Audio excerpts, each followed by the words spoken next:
My day starts morning, then evening. Kung nasa ang Bible way is man's day starts evening, so that you will rest, maybe in church ka muna, then you will work. But that you are commanded to work, so that later when you are tired, you rest. No, first you rest, meaning first you be church and gather strength, then after that you work. So, sabi sa Bible, one day is evening plus morning. One day siya. Not morning plus evening. Opposite.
Had made.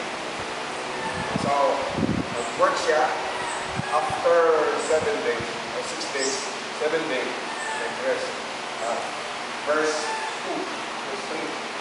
And God blessed the 7th day and sanctified it, because that in it he had rested from all his work which God created and made. Now, listen, not only that the 7 days are 7 days of rest. When you obey it, the 7th day was sanctified and God made it holy. Yung makabalak, yung blessed sa mundo ng 7th day. So that when you obey, ang blessing. God blessed the 7th day and sanctified it. It is from God. So that when you are under it, obeying that 7th day of rest, you will be blessed. So, God rested the 7th day and sanctified it. He added holiness and blessing on the 7th day. We work 1 to 6 days. We work. Even though you have still strength, don't go on working, you rest. Because God has sanctified and holy the 7th day that you need to rest. Or kagaya ka sa axe na ginagamit ng ulong for ang mga gamit sa pero na sharpen. You continue using it for 6 days. Maybe siguro mag-iguro na siya, not na sharp. I-save na ang money. So that when you rest, God added blessings and holiness. Next. Exodus 31, 17. What did God feel after? Actually, God was not tired, but He rested. And yet, the verse tells us, now sa verse 17, it is a sign forever between me and the people of Israel that in 6 days, the Lord made heaven and earth, and on the 7th day, He rested and was. If God feel the refreshing effect, nakaano siya, pag-work niya, pagpagkulay niya, na-feel niya, lang kumulay ka. After that, nag-strong ka na, nag-refresh. If God felt that effect, how much more sa mga? Hindi mo na. Ito naman, kay Diyos nito ninyo sa ipigkan pa. Ito.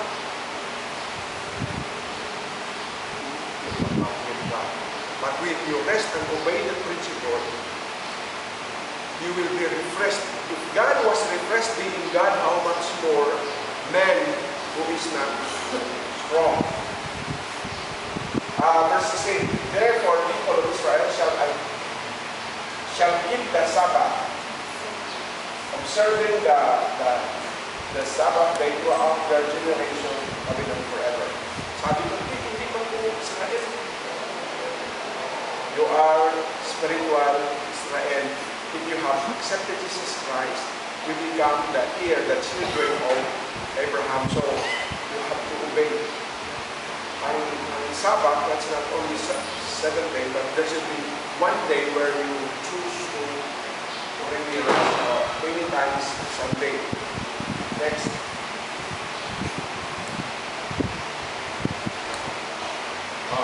Ang commentary, God was refreshed by resting, how much more you and me.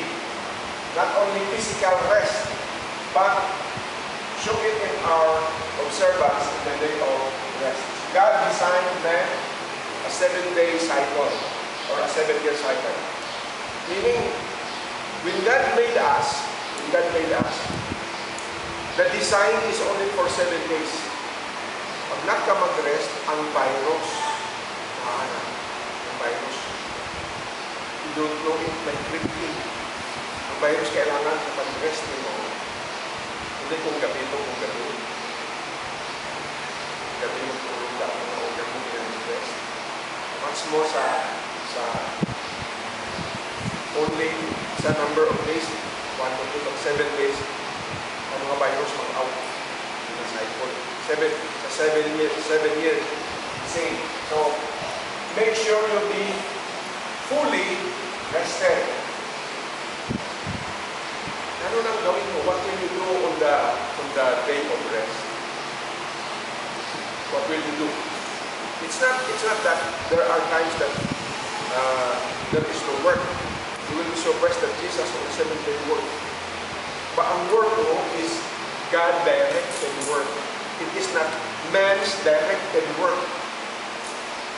Ang view, the Jewish people will not do. Kaya isang Friday pa lang, nagluto na sila. Lungol. Pero isang nagsakay mo rin na. Nagluto siya sa kulo sa ibig sama rin natin. Pagka Biyernes, maluto ka lungol. So that when you rest, tapos ka na luto, kain ka na lang. So, it's not really man-directed work. If there is work to do, maybe, man did not order it, but you should do it. The Holy Spirit directed you to do it for God. So kung nag-rest ka, you are resting because the man is not imposing you or telling you to do the work. If there is work to do, God directed you to do it for Him and for God's glory. So, ano nag-Sabbath day? Na-rest ako? Utusan mo? No! Maminaw ka sa loob. Later on, I will show you a verse. Maminaw ka sa loob, God wanted you to do something. Because if you are not resting, hindi ka paminaw kung anong ibig sabihin, what He wants you to do. So, the principle is, on the rest day, you give more time for God. Ay, hello! Sabi sa Bible, Psalms, be still and know that I am God. Kasi kung busy ka, you cannot know Him. So, ang 7th day, ang rest day, ibig sabihin, no time for me. This time, I dedicate to listen to God. Feel what He wants you to do. Nagpapamda sa inyong heart. Tulungin na si si Gabriel, liguan na. Kauna na si Gabriel, ikabaw, ilisin ang kulit, nag-ihi. That is God directed, the Holy Spirit directs you to do the work. So, men is not ordering you, you are actually resting for men's work. If there is work to do na heavy, excuse na siya. Kaya it's the Holy Spirit guiding you to do the work. That is why the Jewish people, sabi nila kay Jesus, why did you do the healing? Sabado ngayon. Jesus said, Sabbath was made for man. Not that on Sabbath day, kahit may, for example, may lasa, may animal ka tulog sa badon, tulog. Ay, Sabado. God said, I'm resting. No! May nagapump na sa sulod, ang Holy Spirit na guide, say, help the animal. So it is not man directing the work, the normal work. It is the Holy Spirit leading you to do the work. So the work is pleasing to the Lord, not for man. Excuse me. So it is here, Congress Day, anong gawin natin Congress Day? Hindi ka mag-quarrel, Congress Day, saan ka mag-quarrel? Congress Day, hindi ka magsumbong. Sabi no, may problem na mag-usap tungkol.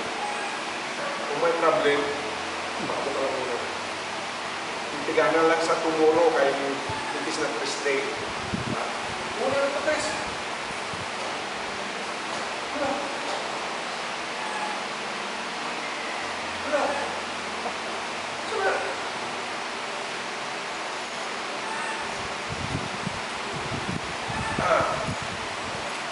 So ito,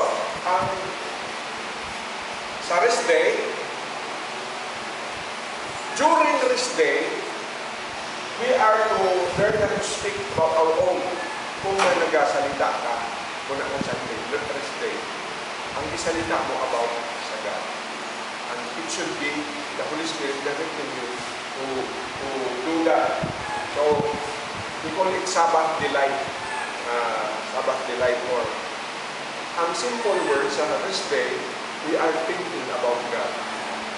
About man, dahil God will decide you ang i-think mo about God. So, paminaw ka kayo, hindi ka mag-rest, kung busy ka, ang Panginoon sabi, nasa lugar na mo ba? Kaya pinipwede lang to do this, hindi mo po pinapansin. So, ang 7th day, you're saying, Lord, kaya sa klase, ang teacher, kung nag-aingay ka, nag-noise ka, busy ka na, kung sa teacher mo, ay kung nagpapaminaw ka, madali mo na mapamatipanin ang what God wants you to do. Ang rest day is nothing more giving time to listen and to obey the Lord. Lord, this is your time. Ang rest day, 7th day, rest day is time for God to obey Him, to listen to Him. What blessing? Thank you. What blessing will we have if we obey the rest day? Not only it is time to obey the Lord, sabi sa Bible, be still. Kung hindi ka mag-still, kung nag-aingay ka, sabi sa teacher, what did I say kung nag-noise ang estudyante na kung nag-aingay? Ang teacher nag-ayaw-yaw. Sabi ng teacher, what did I say? Yung manang-kir, the same man sa God. Kung busy ka, teacher, ay, ganyan ko. Kung busy ka, yung manang-kir about God. So, on 7th day, Lord, I will praise.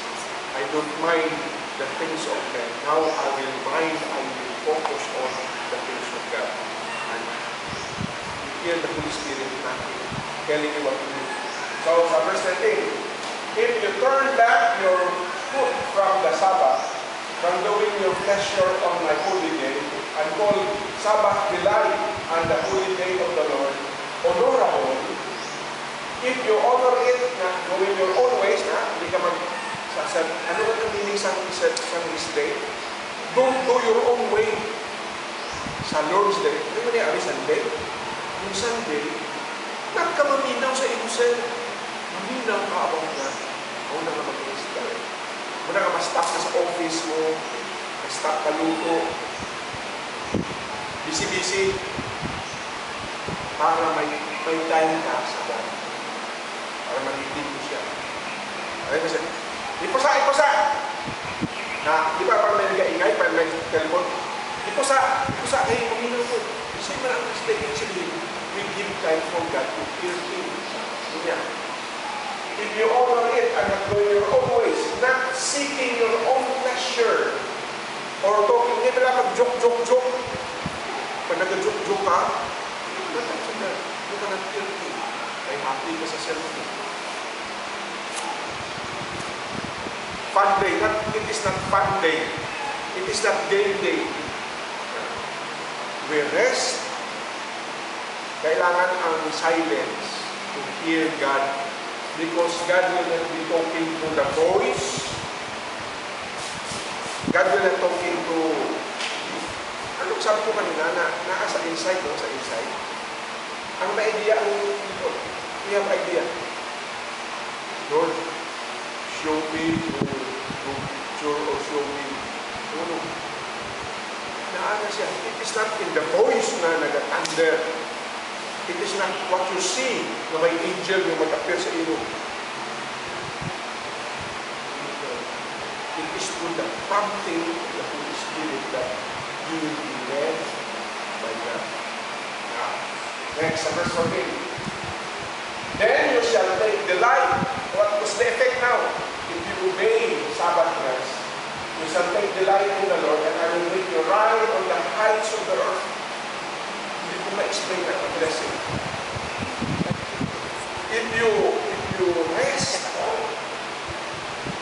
give time for God, there is a blessing beyond man's imagination.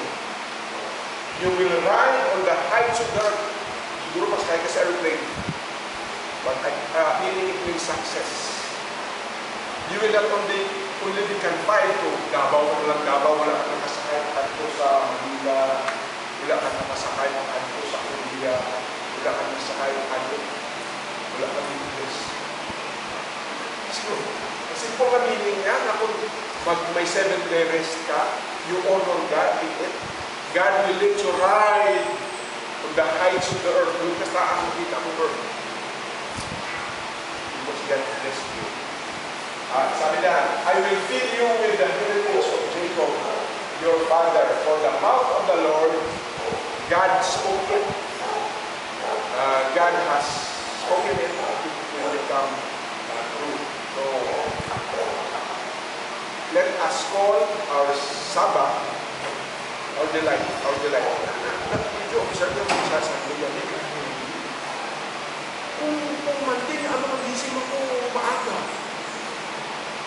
Kung other days, kahapsay, kasunod lang.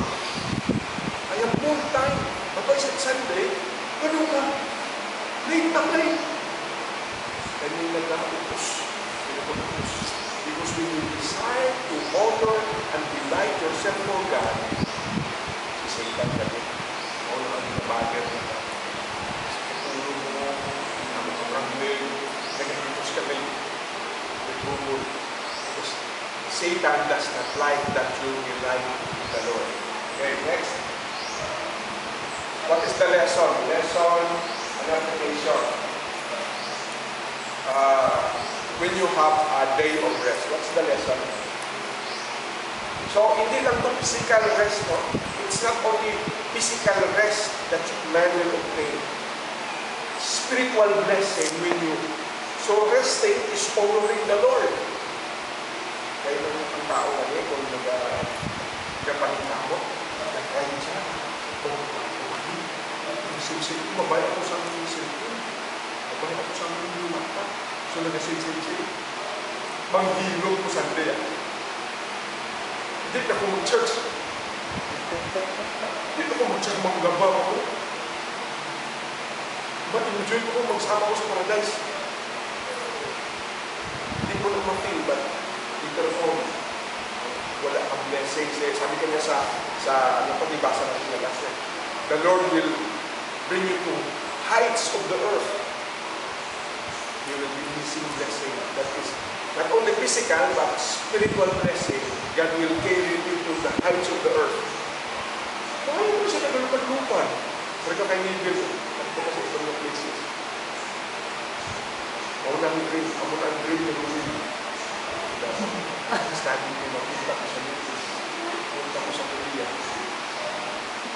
More than that blessing, nag-arrest ka. Hindi na sa akin, ha? Idea ni Jason, idea sa Bible. If you honor the Lord, surprise ka. God will carry you to the heights of the earth. Nano nga wala kang kalupan? Wala mo ka rest. Yung ang rest na ibig sabihin, you did not honor the Lord by giving time. Lord, I will listen to you. Sabbath day rest. May lalabahan ko. Pahigansa. May manikamot ko para madagdagan ang savings mo para makabahan ko laptop. Stop. May assignment ko para magtaas ko sa grade, sa teacher. If you give time first to the Lord, seek Him first, He will add blessings. He will carry you to the heights of the earth. Next. Why? What happened when you forget and remember God? The Maker is the one who declares, specify sa atin. He made us. I gave you 7 days. Hanggang ko kayo 7 days. I give you 7 days. Ang isa ha, sabi niya ang isa ha, 6, ibigay ko sa imo. Continue to work. Okay, 6 days, work. Kung gabi mag-rest ka. One day, stop thinking about things of men. One day, you think about you. If you fail to do that, what happened? Principle na. What happened if you fail? Sunday, mag-work ka pa. Society na wala na sa Tuesday. Siguro may emergency mga nurses sa hospital. Sunday, kailangan natin sila. Matong pag mapatay, pinitid na siya. So, ang mga nurses at mga doktor, hindi nag-rest sa Sunday. Other days daw nag-rest. Ang pastor, wala nag-rest ng Sunday, pero nag-preach. Ang rest day sa pastor, Monday. Stop ka mga laba. Stop ka sa other days. Listen to God. Now, what happened if you forget? The virus will run its course in 7 days. Kung mag-work ka sa Monday, nawalanan ka, nainitan ka, strong pa sa Tuesday, sa Wednesday strong pa, sa Thursday, sa Friday. At mag-continue ka pa, sa 7 day continue ka pa. Kasi ka na. Virus. Sa Thursday, Friday na gawin. Pagka 7 day, ang virus magiging nanganak. Ang virus may dami na. You control your body. Isa yung mga sa years of 7 days.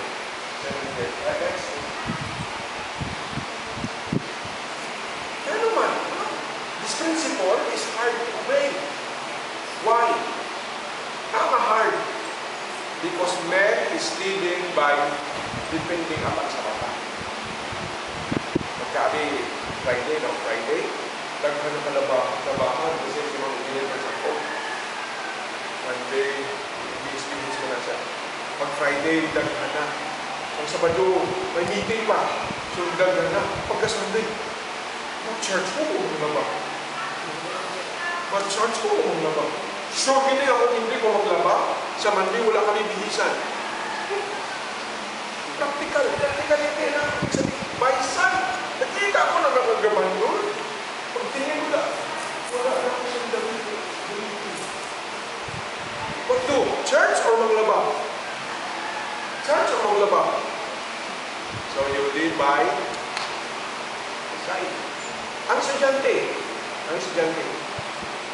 may homework, dami, may homework sa math, may homework sa English, may homework sa Filipino, may research sa computer, sa balog, may praktista, may cleaning. Wala na kung tayo mag-study. Pagalitan ko ni teacher mo sa Monday. Sabi ni teacher, Simon, 70 ka. Siya practical sa estudyante,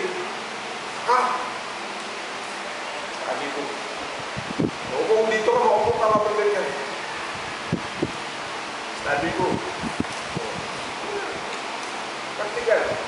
So, the practicality is that if we don't work, there will be no result.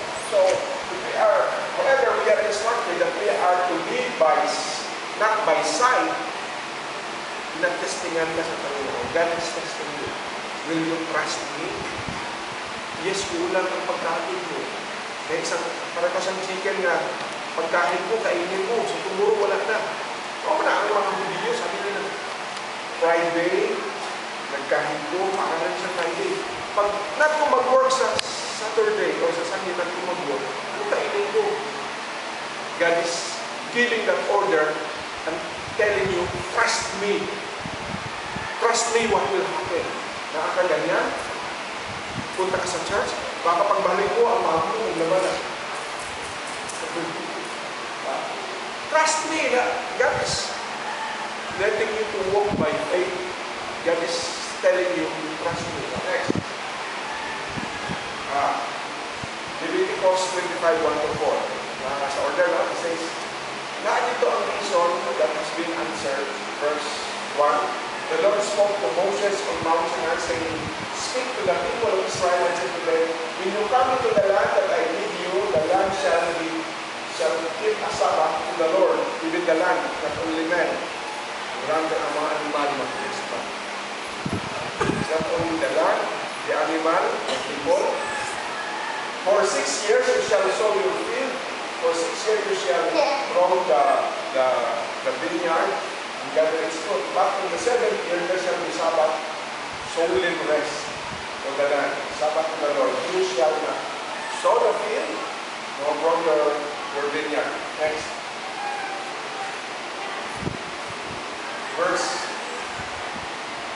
Sa verse 1-4, the question only, kung mag-stop ka sa 6th year, sa 7th year, mag-stop ka, planting and working, ano na ibig mo?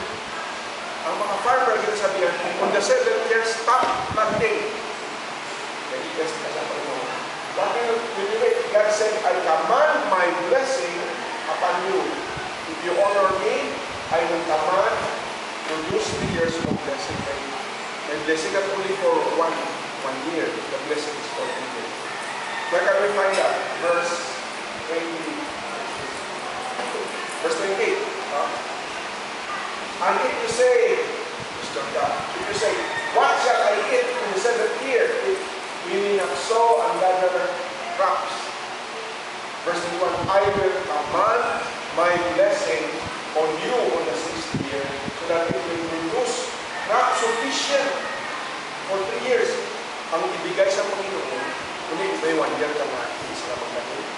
God will give you 3 years. Hindi lang 1 year. When you sow your 8th year, you will be eating some of the old crop. Nag-rest ka 1 year. 6 years, nag-work ka, 1 year nag-rest ka. God will give you 70 years. Pagka 8 years, ang ginakain mo mga save ka. Muna nga naglipat ka, the highest of the earth. Pag nag-obey ka sa principle. Next.